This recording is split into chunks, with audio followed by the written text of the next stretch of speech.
Well, hello world, hello globe. I'm excited to be here on this weekend edition. I am your host, Brett with Anvil Music and Media. And today, yes, today, this is the weekend. We are in the weekend, and this is another episode of the Off the Dock podcast. You can catch that podcast on YouTube Music. We're here normally, we're normally here on Tuesdays and Fridays. So we got a very special episode today that I want to talk to all of my record producers, all of my producers, my recording engineers, my first timers, those who are just getting into production. This is something that is very near and dear to my heart.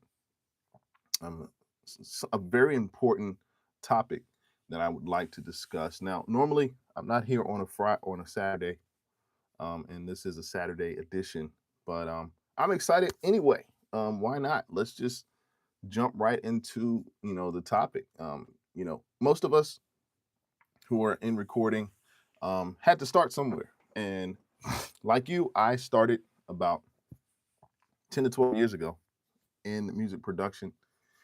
In recording, I've dabbled in it all. I've written lyrics. Um, I've produced songs. My first production piece. My first album I worked on was with a good friend of mine. Her name is Kim Knight.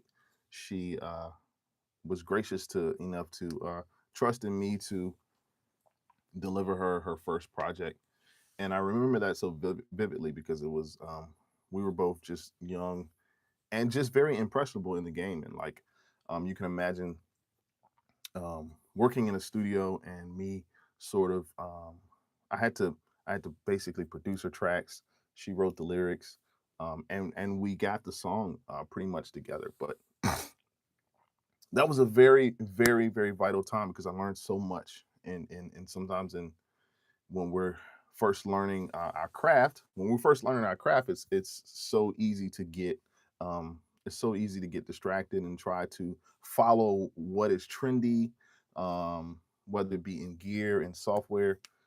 Those things matter, but this one thing right here is a studio struggle that I believe most of us are maybe dealing with. Like most of us may be dealing with this studio issue. So we're going to get right into the video. I appreciate you guys for joining in. My name is Brett with Anvil Music and Media, and this is the Off the Dock podcast. I appreciate you all. I see the comments coming in. I'm going to address some right now. We've got Hassan. Hey, how's it going? Sending love back to you. Um, this is a ASFJK says hi. Hey, um, Zion, what's going on? What's going on? Yes, this stream is about the number one struggle in the studio for most first timers. This is a mistake that those people. This is one mistake that happens before you start mixing that I'm going to talk about. So if this applies to you, uh, absolutely stay with us. Keep rolling with us. I appreciate all the comments. Andro, Estonia, how's it going? Hey, Andro, I'm good. Thank you for asking that. So the heart says, hey, so the heart, how are you doing? This is the weekend, guys. I'm just hanging out. I'm not normally here on a Saturday, but I'm here for you guys, and it's so good to see you all. Commentator, what's it going? How is it going? Gary says music is the universal language. Yes, music is the universal language. And by the way, there's a lot of music out there. It's saturated, but we're going to get into some of the basics, the very basics of what people struggle with in the studio and how to record. And this one thing I'm going to tell you guys, I'm going to it's absolutely vital. So I want you to stay till the end and have your questions ready. Let me know. Um, let me know any questions you have in the chat. Zion is asking how I'm doing. I'm doing good. I'm doing good today. We're about to get started. I'm just addressing some of the comments. For those of you that are watching the replay, I appreciate you. We ask that you guys get that like up. in the chat. If you're ready for me to start this video, say ready in the chat. Say ready, or give me some fire emojis if you're ready for me to start the topic. I see you guys. I see you guys here. Um, let's see. So yeah, we're gonna get started really quickly. Um, and like I said, I appreciate you guys. Appreciate you guys for for joining the chat. And you guys have been gracious. Of course, we're here every Tuesday and Friday. This is the weekend edition. I have an off the dock podcast, and so let's get right into it. So I believe you can have the best production, the best beat. You can have the slickest mix just ready to go, and all the plugins in the world, right? Every plugin in the world. Yeah, thank you. I see a fire chat. Zion's got me on the fire chat. Thanks for that fire chat. Um, Having the best production is good. Having the best beat. I've heard some amazing production pieces here in the last week, and I'm just like, wow. It makes me want to get back in the studio and work out my ideas. But these don't really translate to a full song, right? Because you got to have vocals, you got to have lyrics. All of this has to marry to make the best possible song and track that's out there before you release it, right? And sort of like these are all things that lead to a great piece of music, a great piece of production, because like somebody said, music is the universal language of the world. But if this one thing is not tight, if it's not right, then your whole track, it falls apart. It falls apart. And that is if you have not taken care of your lead vocal. I'm just going to let that sit right here. Your lead vocal is absolutely important to the mix. And a lot of people get this wrong. A lot of people like to focus on, and I did. A lot of people like to focus on all the other elements that sort of support the song and support the theme of the song and the music without supporting the lead vocal. The lead vocal is the number one struggle for most people who have started the studio and have started working in the studio, starting production, because they tend to forget the elephant in the room. They tend to ignore the elephant in the room. And that is a big old elephant, because the vocal is what people pay attention to when they listen. They're not listening to how many decibels your song is. You're not listening to how many effects you have. They're not calling out different effects. At least most people, not the common person, right? As many people that have gotten into music, most people are not sort of interested in anything but that lead vocal. And it's very important that you sort of get these few issues that I'm going to talk about the lead vocal, to make sure that lead vocal is going to shine the most out of all of the elements, right? And that your track doesn't fall apart. So today we're breaking down the number one struggle that producers and engineers face. And it's not what most people think, but it is in fact getting that lead vocal correct. So I'm going to talk about why lead vocals are the number one struggle. Would you believe that? I can take you back to many sessions that I've had many issues with with lead vocals, because I didn't, number one, I didn't record them correctly. They weren't positioned, like I didn't position my vocalists who I was recording at the time, didn't position them correctly, and so I ended up struggling throughout the mix. And they couldn't come back and I didn't want to call them back, because I didn't want to show them that I was literally a beginner in this. Like, you got to save face. So you just got to work with what you got. And so there were some things that I learned on the back end with mixing that you just try to get it to the best of your ability. You try to get the mix, whatever you're mixing, the vocal, you try to get it to the best possible spot that you can. So number one struggle today, guys, is lead vocals. You gotta focus on lead. You gotta focus on the lead vocals when you're mixing. You gotta focus on the lead vocals when you're recording. You gotta focus on the lead vocals from start to finish, cradle to grave, beginning to end. It's all important that the lead vocal be your center point. Okay, recording issues. Let me tell you, and this sort of mistake happens even before the mix, even before you turn the mic on, even before you cut in on your DAW, you get everything straight. This is one thing that you probably have. It's probably an issue that you have. This is one mistake that you have. And that mistake is an untreated room, right? What you believe, if you don't have the correct soundproofing, now you can have soundproofing, but it's got to be the correct soundproofing for your room. And no soundproofing, no correct proofing or treatment, it causes reflections and it gives the mic sort of a coloration. And you don't want these reflections in your mic. You don't want these reflections, these frequencies that hit your mic. So you set up to record and you record your vocal. As the vocalist is singing, his or her voice is being it's being projected out through the room, and whatever is on the walls is going to project back towards the mic, which is the source. I'm going to give you a little fake example here. I'm singing. As I'm singing, my voice is projecting out. There are frequencies in my voice, but there are also frequencies in the surrounding area around me, wherever I am, whatever room I am. And if you see that white wall in the back. If I don't have that wall treated, then those frequencies are going to come back and reflect and bounce off the wall and hit the mic. And it's also going to be recorded in the mic. And these frequencies are really, really hard to get out of the mix.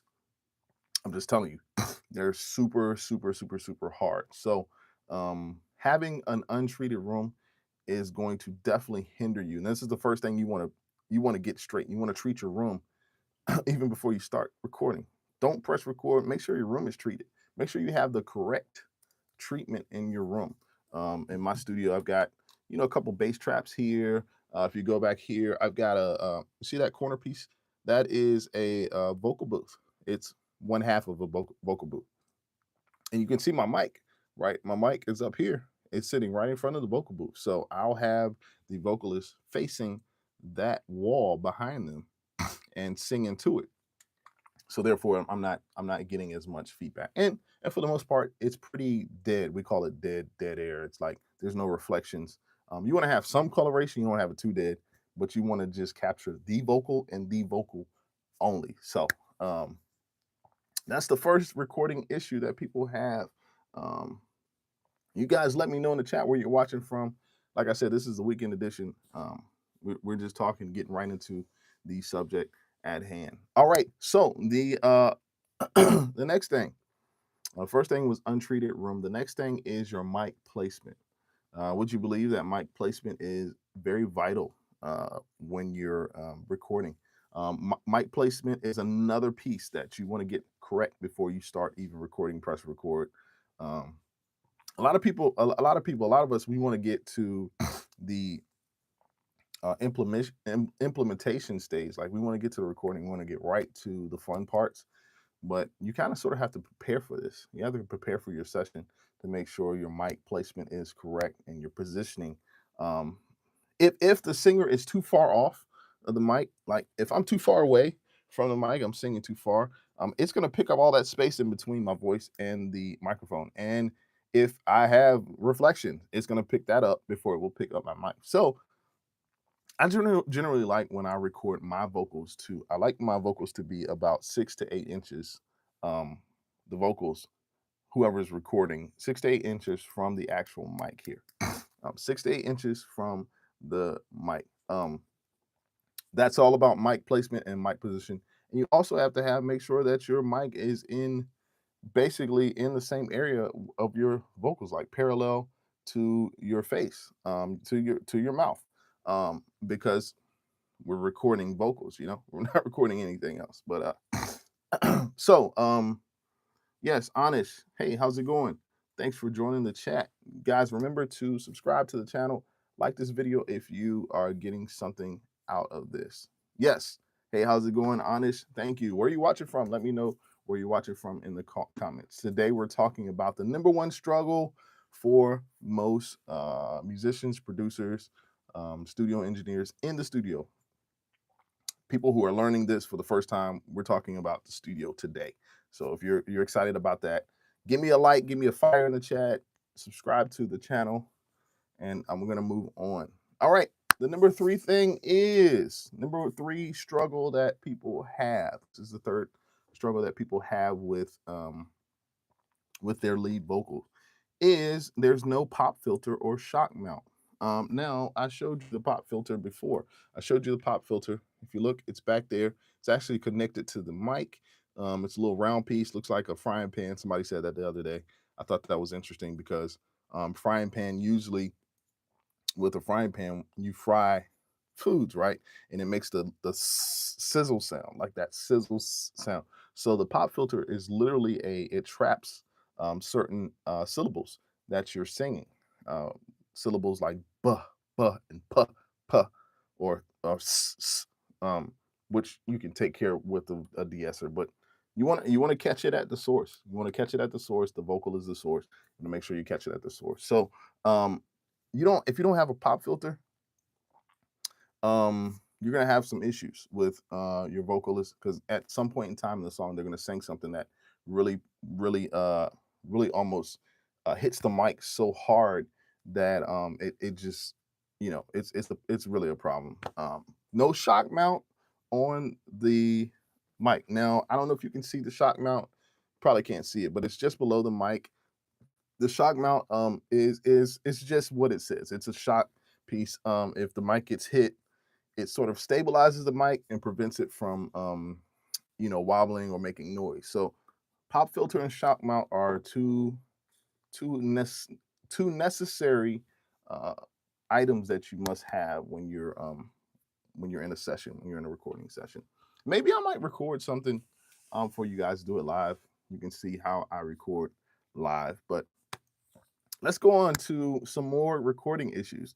Oh my gosh, I'm like getting excited about this because this is something that I've learned over the years, and like I'm sharing this with you so you guys can take this and it can be you can learn from what my mistakes because I've had many mistakes, guys. Many mistakes. Another space unit is back. Cool, man. Another space unit. Good to see you. Thanks for joining me today. I did promise that I was going to come back today, and I did, right? Because you're here. Let's see. I have a question. Your question. Let's address your question really quick. What is the best way to deverb audio that was recorded off-site? The best way to deverb audio. So you're saying audio was recorded with reverb, and you want to basically take the reverb off. That is a very hard process. I fortunately uh, haven't had to deverb audio, but I would say most likely the best way to do that is if you can use some type of either uh, gate.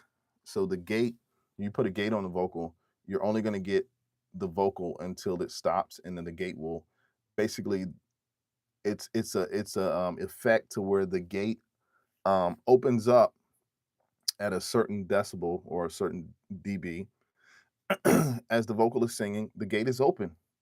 Now, when the vocal stops singing, the gate closes. So that reverb won't hang out. It'll close on the reverb. That's the best sort of solution that I think that you can do. So that's a good question. That's a very good question.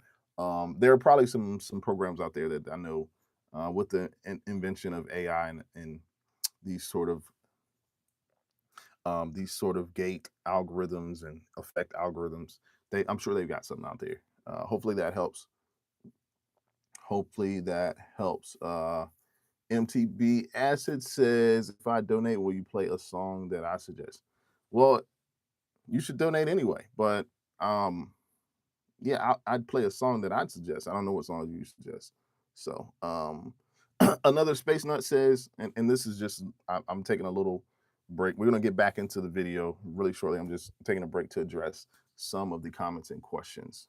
Another Space Unit says, I'm currently paying for the Waves audio to do the job, but it's a lot to pay for just using one or two tools. Yeah, it is a lot to pay for. And it depends on, I know Waves audio has a source. They have Subscription? Are you under subscription? Because they have either subscription or you can also buy it exclusively. I think a couple years ago, Waves went fully 100% subscription, and people went haywire. Like they went crazy because they were like, we've been able to purchase these effects and these plugins for years and years, and now y'all want me to pay it monthly. It's the dumbest thing ever. I can't stand subscription. To this day, I still use an old my computer is old, my software is old, and I got Waves on it, which still works.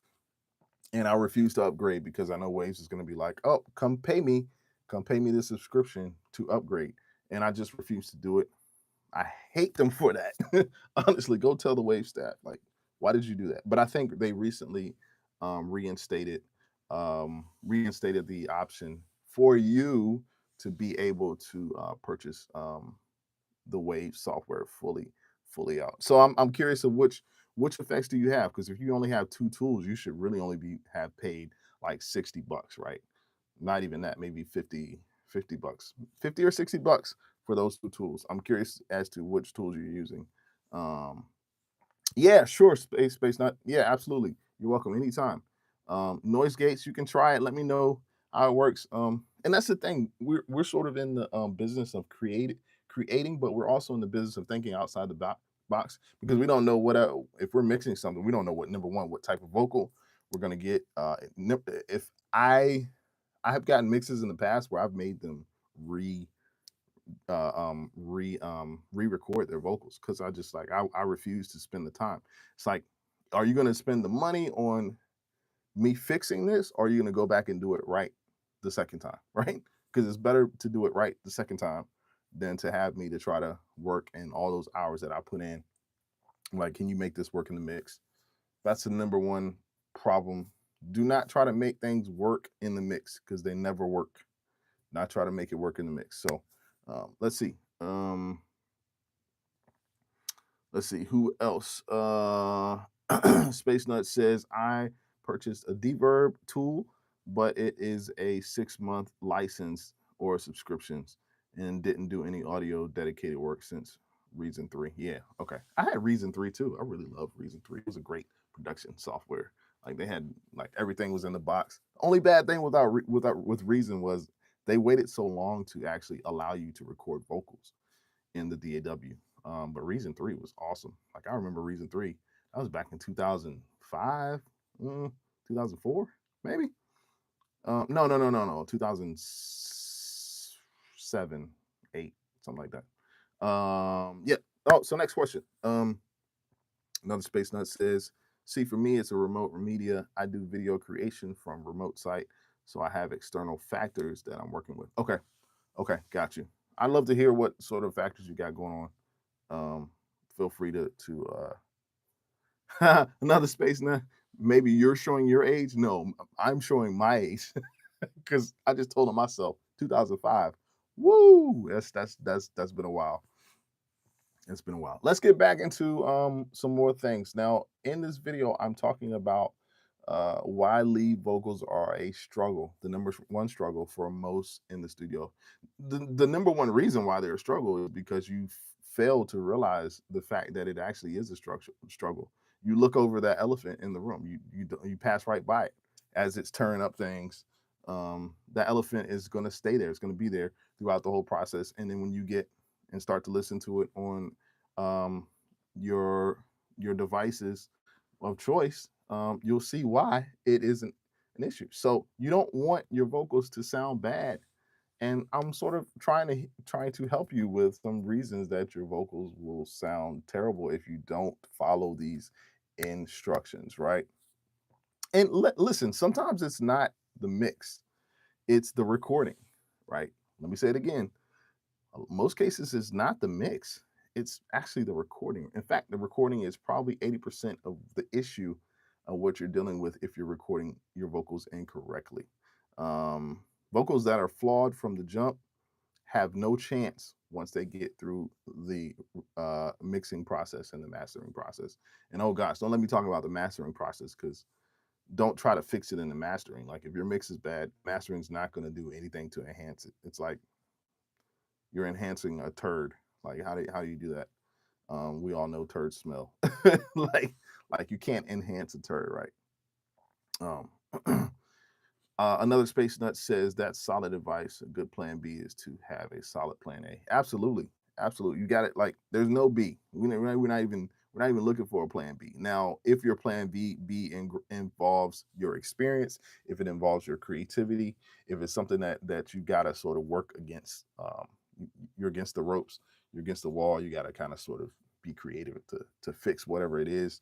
Those things happen, but we want to minimize that as much as possible, right? I want to minimize that. So, as you have, say, for example, you set up your vocal, your mic, you set up your mic, you've recorded, you've got pretty good vocals. The vocals are decently recorded. Now it's time to think about mixing the vocals and getting the vocal to sit right in your mix. This is another important thing. See, a lot of times in music that we have today, I know, especially in the arena that I sort of do music. So I produce like gospel records, jazz records, R&B, pop, all of that. All of it is has a common theme, and that common theme is there are too many tracks. There's too many tracks. How do we got like 64 tracks in one song? You got 64 tracks and one vocal. Let's let that sit for a moment. 64 tracks, one vocal. Your mix is crowded. I mean, you're like it's like Times Square on New Year's Eve. Like it's too much movement, too much sound, too many things that are fighting each other, too many tracks that are fighting each other, and the vocal cannot shine. Like I don't the vocal can't shine, right? It can't shine. So mixing issues. People have mixing issues when it comes to your vocals. Getting the vocal right is a very vital. You got to get the vocal right in the mix. Another uh, space unit. Another space nut says, "Do you have any songs I would have heard in the UK published?" No. So I got a few songs out on Apple Music, which is distribution. But you can go check me out, Anvil Group, and on IG. I've got some of the songs there. But yeah, appreciate the support. Thanks again for being here. So, mixing issues. You're gonna have mixing issues. If you're gonna have mixing issues, you're gonna have a problem because if you recorded great vocals, you got the vocals in your DAW, and you're ready to mix, and then you don't sit that vocal right in the center. It doesn't sit right in the mix. It's crowded. It's got all of these elements and transitional pieces and sounds and flying flying objects that you hear coming out of the left and the right, and it's distracting to the vocalist. And so let me tell you this: when it comes to mixing a song, if you're the producer, you're actually a mixer also, because the elements that you are placing in the song are a part of the song's it's a part of the progression of the song. It's a part of what you're doing is you're actually the arrangement of the song is actually also mixing the song. I'll say this again. When you are arranging the song, you are also mixing the song. Ask me how I know, because a lot of our arrangements, and I will be the first to say this, my arrangement, it has energy from the beginning to the end. There's no break, there's no breath, there's no sort of journey. Uh, if a song has a chorus, verse, chorus, verse, chorus, you're not going to play the same thing throughout the whole song. Like you're going to add different elements, you're going to take certain elements out. This is actually mixing the song even before it's mixed, right? So if you're not intentional about your arrangement, your vocal's not going to shine. Being unintentional about your arrangements cause your vocals to really really hurt from that. It really does hurt your vocal mix. So you got to be intentional about getting those vocals to sit right in the mix. So how we do that today, right? How do we do that? Number one, we create space for the vocal. You got to create space for the lead vocal. Lead vocal can't shine without space. I just gave the analogy of Times Square, New Year's Eve, having probably thousands and upon tens of thousands of people in one spot. You know, they're all there. It's like a Where is Waldo? Like, I'm dating myself and saying Where is Waldo, right? Where is Waldo was a book that we got when we were kids, and we had to try to find this little kid called Waldo, and a bunch of people, bunch of and a huge crowd of people, and everybody looked the same. You know, like, oh, where's Waldo? He's right there. And it would take us time to find Waldo. We don't want Where is Waldo vocals. We just we don't want that. We don't want that at all. We don't want that at all. We don't want the vocal fighting the track, right? We don't want vocals fighting the track. We want the vocal to sit in the front and center. If you have backgrounds, they're still behind the lead vocal, right? So if you're not creating space for the vocal, your mix and your track is going to it's not going to be a good thing. Not going to be a good thing. So no space created. If you have too much reverb and delay, another space nut just talked about reverb and delay. Too much reverb and delay is going to muddy your mix. It's going to make it sound muddy. It's going to make it sound everything is like sort of muddy. It's a muddy mix, a very mid-rangey, dark sort of mix. So go easy on your reverb and delay, and I'll talk about some tips maybe in another video to how to apply reverb and delay correctly to your vocals so it doesn't get pushed back in the mix, because reverb tends to push your tracks back to the back of the mix and not in the front. We want the vocals in the front. Let's see. Pickflick says my channel category tech. Yes, I do tech. Today we're talking about studio tech, so it's all tech. It's all the same. Feel free to subscribe, guys. Drop fires in the chat if you are enjoying this today. Drop fires in the chat if you are getting something from this. I want to see some fires in the chat. Subscribe to this channel. Like the video. I appreciate you guys for supporting. We're here on a Saturday just talking. Let's see. Human, how are you doing, Human? Thanks for joining again. It's good to see you for 2 days in a row. 2 days in a row. We're here talking about vocal mixes. Yeah, another space limit. I see the fire in the chat. I see the fire. Thank you for the fire emoji. Appreciate that. My name is Brett with Anvil. If you are first timer, thank you so much for joining. I decided to come on live today because I was just like, I had some things to share. I had some things on my mind I wanted to share to get to you guys. It's all about adding value. 7 Crows, hello from AZ, coming in from Arizona. I believe it's Arizona. Correct me if I'm wrong. Thank you for watching. I appreciate it. It's probably pretty early in Arizona. Probably pretty early, but I appreciate you for joining. Get those fires in the chat. I need to see some fires before I move on. Let me get a few more fires in the chat. Today we're talking about issues with vocals,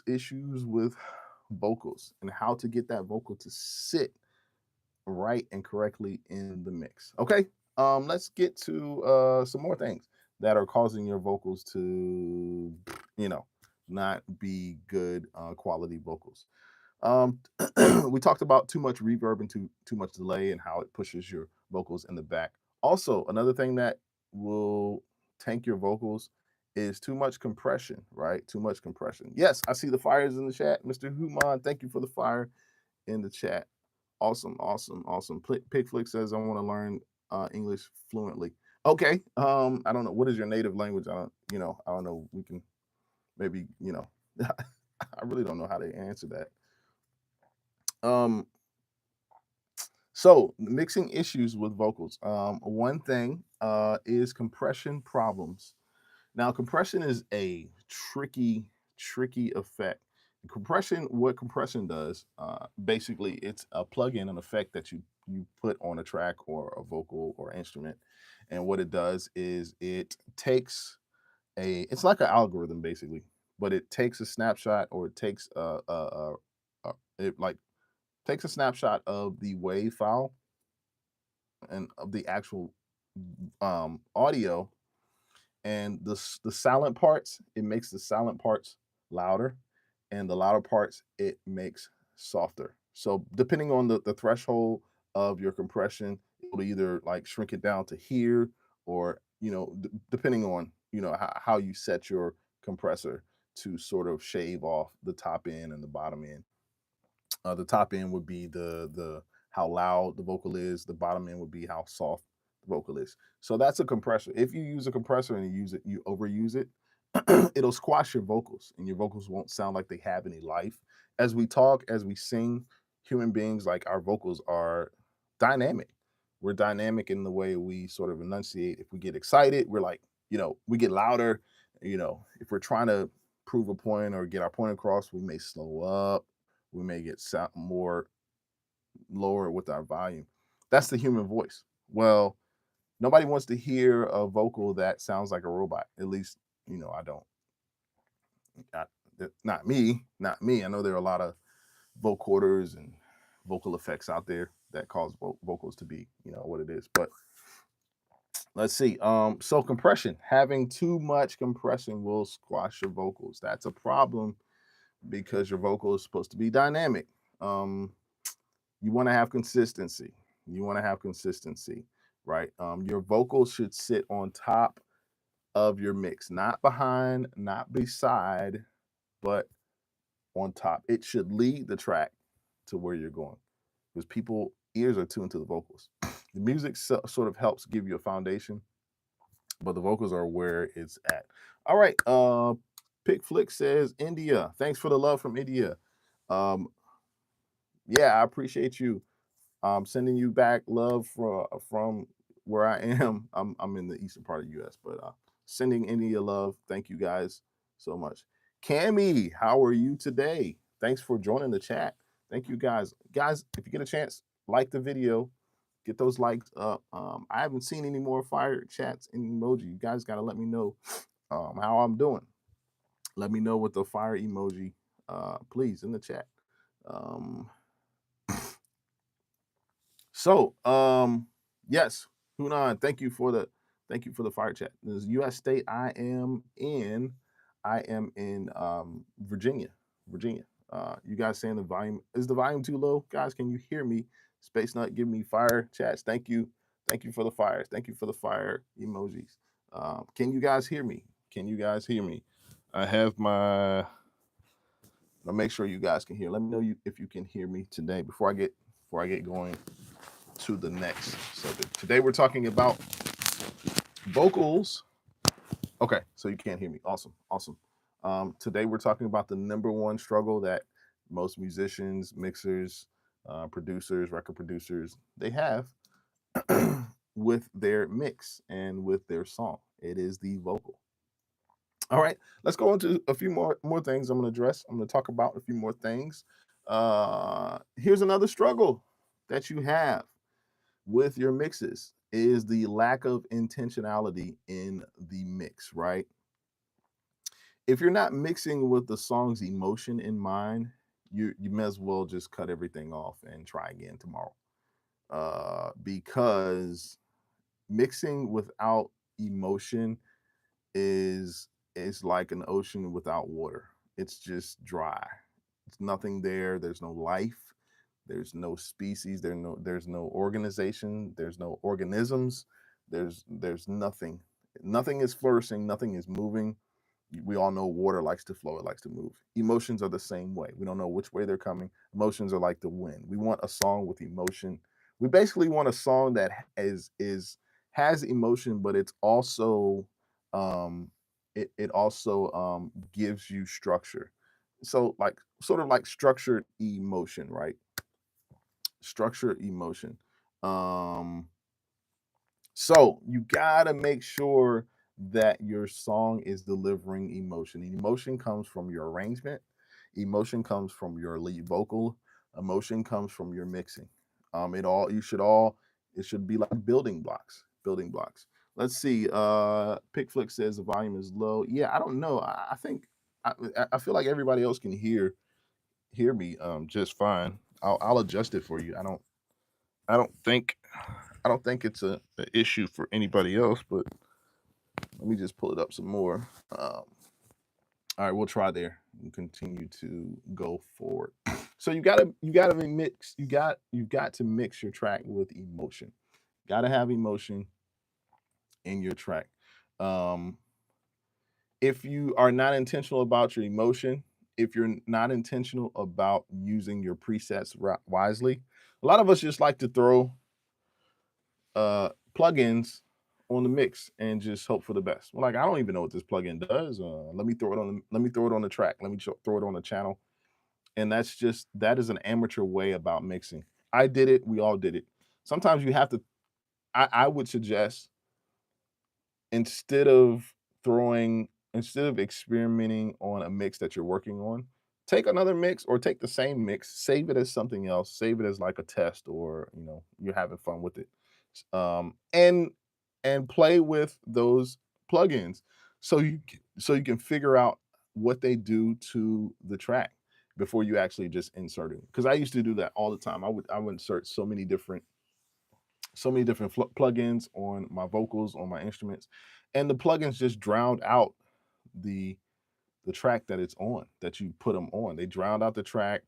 They sort of like bury the track. The track becomes colored, too much color on the track, and it's like it doesn't really do it a service, right? If you really got a good recorded track, you're not gonna have to use a lot of plugins.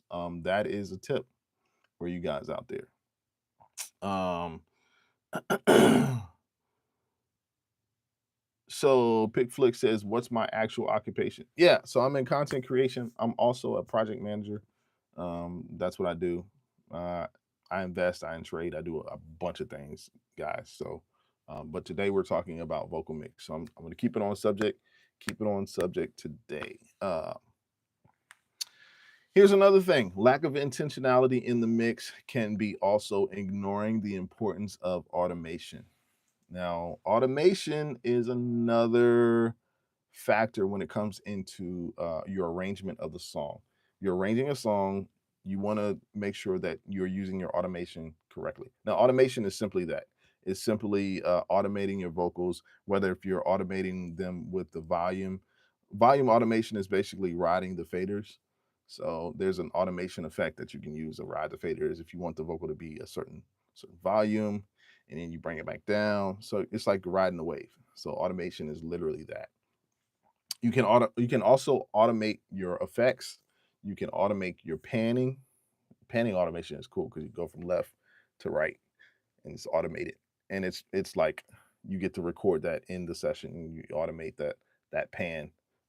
Also, automating EQ is a thing. I don't necessarily like to get too in depth with automation on EQ and stuff like that because once again, I'm like, does this make my arrangement better? I'm always thinking, does this add to what I'm doing?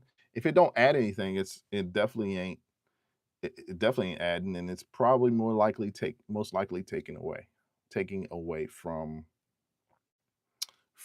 your mix. Yes, so these are all things that are so vital. Like, I mean, I can't express to you enough. And sort of, I would encourage you all that are looking to learn how to produce, looking to learn how to mix sessions and mix vocals, mix tracks, that I would encourage you to keep at it. Like, you gotta practice. You gotta continue to practice.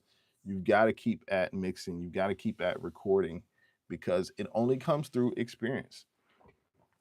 Experience is like a very, very slow and steady process, like of gaining experience. It's so important to keep at it, like, over the years. For me, this has been probably 15 to 18 years. Like I told you guys before, I have over um um over 1,000 days of like mixing experience. Like I've been doing this for a while and still learning. Maybe even a little bit rusty, but overall, you must be intentional about your mix, right? You got to be intentional. Got to be intentional about the mix. You got to be intentional about the mix. All right. So, before I close out, do we have any questions Um, you guys have any questions today? Like, what is your biggest issue with vocals right now? You guys let me know in the chat. What is your biggest issues with recording your vocals, performance of your vocals, or the mix? And I didn't really even get into the fact of like the vocalist itself, his or herself. All right, here's a tip for you guys. You want a good vocal recorded, get a good vocalist, or at least get somebody that you can sort of train to give you good vocals. Because if your vocalist is not singing in the key, if they're flat or sharp with the notes, they're sort of singing ahead of the track, if they have to be guided, like you're going to have a terrible time, because what's going to happen is the present you that is present in the recording is going to rush and be like, oh, just that's good enough. I'll fix it myself, because you feel like you can fix it. And it most likely won't be fixed in the mix because you had some person who couldn't sing and you should have gotten somebody else. I've seen it happen, and it's just not a good thing. It's not a good thing at all. I dealt with an artist recently that we recorded a song, and we literally, the song was fire. It was great. They bought in a feature. They bought in a feature to feature a person to feature um, on the song, and the person was used to the engineer putting effects on their vocal, and they were like, well, I always get this effect that, and I'm like, I ain't got no effects. You got to sing straight. Like, I want to hear your vocal. And it was just, I mean, we probably spent 4.5 hours in the session. And guys, you know me, I don't spend more than 2 hours in a recording session. I refuse to do that.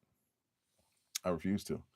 I was just being courteous at the time, but I sure enough had a conversation after the fact with this person to let them know that this wasn't going to work. We're not going to sit here and try to baby somebody's preference.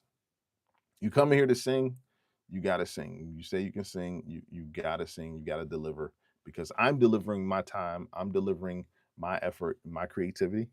I expect everybody else to be on the same page. That's just what it is. Like, you have to set expectations in the studio. So it makes sense, right? Um, the number one struggle, really, of people who have studios and do production is they don't set expectations. They don't set expectations. Um, so, yeah. Guys, let me know in the chat any questions that you have. Let me know what sort of issues are you having? What's your biggest issue? Do you treat your space, or are you still fighting with your room? Listen, don't fight with the room. The room frequencies will win every time, especially if you're in a house, if you're in something that just hadn't been treated. If you're in the studio, of course, they took the time to do that, because nobody's fighting with frequencies. The definition of fighting with frequencies is when you record your vocal and the frequencies end up inside the recording, and you can't rid yourself of those frequencies. You can't get rid of the frequencies. You just have issues for that you can't handle. Plugins are great, but they aren't the solution to not recording a vocal correctly, right? uh Human says, I constantly have voice cracks. Is that when you're singing? That could be a problem. Voice cracks are a problem. Um, Human, it sounds like if you have voice cracks, you probably are in the wrong key. Maybe you should lower your key.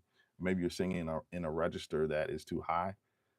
That's if you're singing, but you don't want vocal cracking in your mix, unless that's you just every so often. If you're a singer that shows emotion, sometimes the vocal will crack, and it's a human and a dynamic thing to happen. But if you constantly see or hear yourself cracking, then I would change the key. I probably would lower the key. Another space nut says, and thank you guys for the questions. These are good. Would you consider doing a stream on control surfaces at some point? Yeah.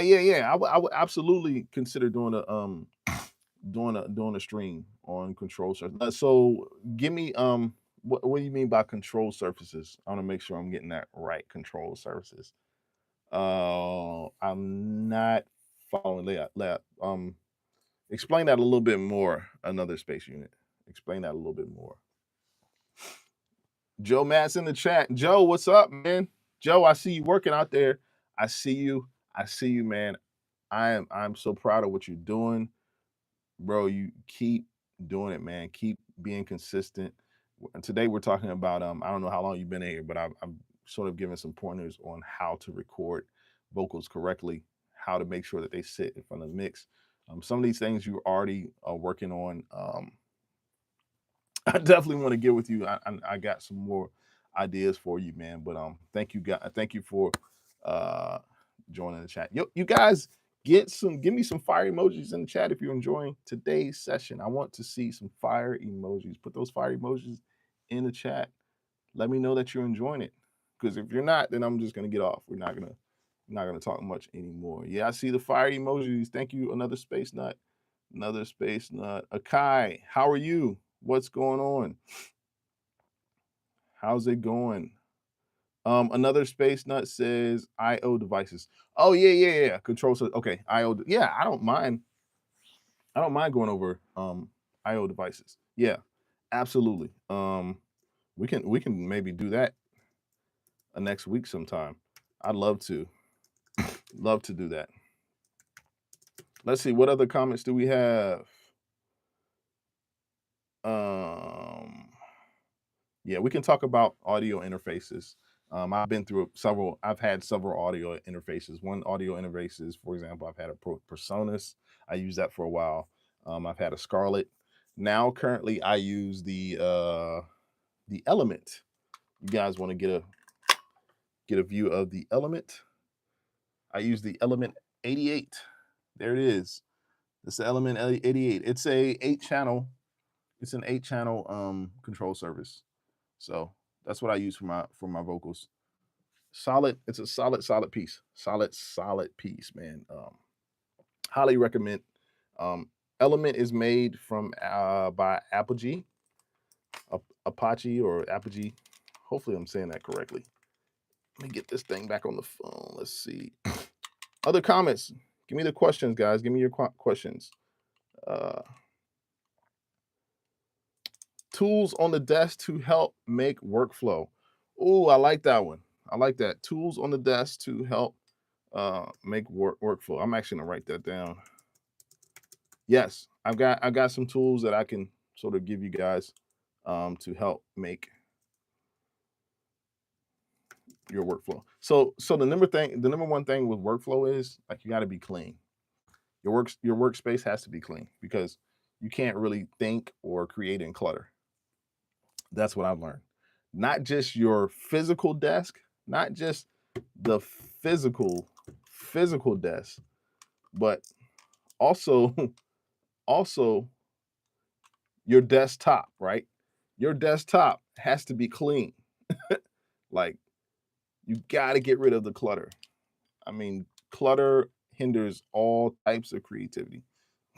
You know, that's why people have clutter in their closets because they don't go in and actually take and they don't live in their closet. So closets are just just crazy. Too many clothes, too many things. So, but yeah, well, I can address talking about tools to help with workflow. That's a good one. Good topic. Let's see what else. Joe, thanks. Yeah, you're welcome, Joe. Yeah, keep up the good work. I want to see you putting that content out there. You see me up here. I'm consistent. This has been my 4th live of the week, but I'm just sort of like I'm happy to be here with my community. I think everybody up here is has something to bring to the table, but I want to be able to add value. Whenever you're in a space, make sure you're adding value to that space. If I could not add value to this space right now, I just wouldn't be up here. That's why I wasn't on live last year or a year before because I had to make sure that I had value to add. Akai, how's it going? How are you doing? I'm doing well, man. I'm excited, man. It's the weekend. Like I'm about to get started in my day. You guys are the first that I'm sort of talking to. We're today we had a really good session. We had a really good live session, a really good talk on the number one struggle for for most people in the studio.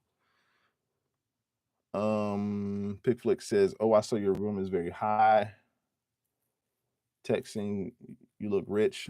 No, no, I'm not rich. This room took years. It's not high. It's like a standard room. It's like standard room size. Go back and watch my live I did yesterday. I actually gave a behind the scenes tour of some of the equipment and instruments that I use in my studio. So cool, going perfect, awesome, awesome. Human says, "What time do I stream? Usually around this time, but Tuesday you can check me out Tuesdays and Fridays. I'm here around this time. I mean, you were here yesterday with me, so it's the same time. So next week we'll be back Tuesday. Sprouty Boleyn says, "What's my job? My job right now is I'm a content creator. I help those who are trying to basically get into production. I help them going from I take them from being anxious about what they're doing if they're inexperienced to being, super over experienced in production and music and mixing and all that. So that's what I do. That's my job. I'm here to help those who are anybody who may be trying to build a studio, if you have issues with recording, if mixing, all of that stuff. That's what I do. Another Space Nut says, "I currently have the GoX LR audio Surface. It's an entry-level unit. I'm looking to upgrade something more pro. Now I'm setting a charity up." Okay, you setting charity. Okay, cool. Yeah, I mean, there's some out there. SSL is really good. They've started digital products. Like their interface is like amazing. I've got a couple. I've got my SSL 6 down here. I've also got another SSL that I can show you. I'm gonna show you this. This is the one I use on the go. I can pull it out. This is a interface. Wait a minute, where is it? I thought I had it. What did I do with it? I don't see it right now, guys, but it's around here somewhere. It better be around here. um. Anyway, so I was gonna show that, but I don't see it. All right, let's see what else we got. Mr. Human, another Space Nut says, "I love to help you add value to streams. It's what I do as a service. If you have email address on the channel, I'd love to chat about maximum."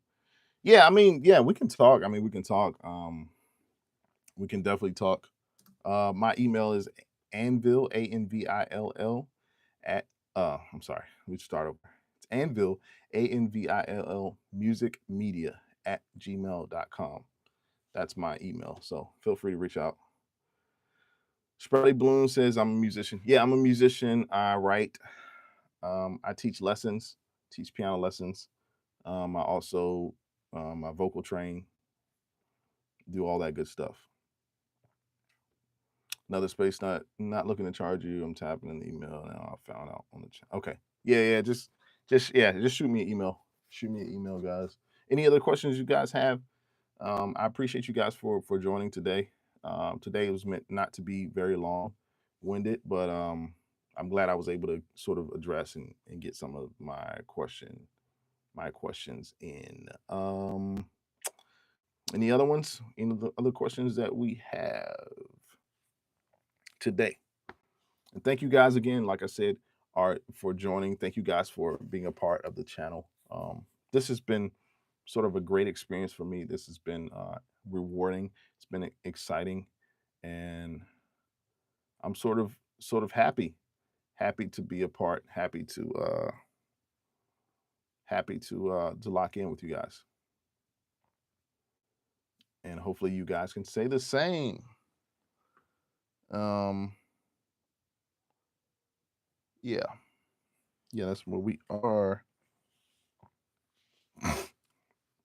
Any other questions today? I mean, we talked we talked basically about everything I wanted to talk about. And if you have any other questions, if you'd like to reach out to me, if you need a consultation, reach out to me at anvilmusicandmedia@gmail.com. I'm here to answer any questions that you have. I'm excited to be a part of this process. You guys let me know in the chat um, any other questions that you have.